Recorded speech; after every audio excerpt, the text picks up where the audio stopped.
Hey guys, wanna know how to change your portrait video to landscape? Well, no worries. In this video, I'm going to show you an easy step-by-step guide on how to do it. It's super simple, so let's get straight to it. Now first up, import any portrait video that you like. For me, this is a portrait video right here. Now it's in a portrait format. Now if I want to change it to landscape, it's super simple. First up, what you gotta do is, under this preview video right here, you can see this small monitor icon. Click on it and then select change aspect ratio. Now this window should pop up where you should be given your project settings with resolution, aspect ratios and so on.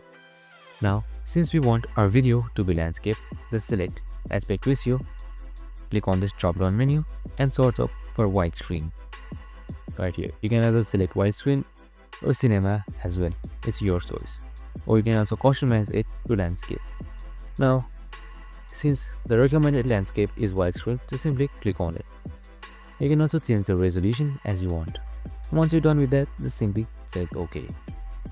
And there you have it. You can see in the preview as well, the portrait video has been changed to landscape.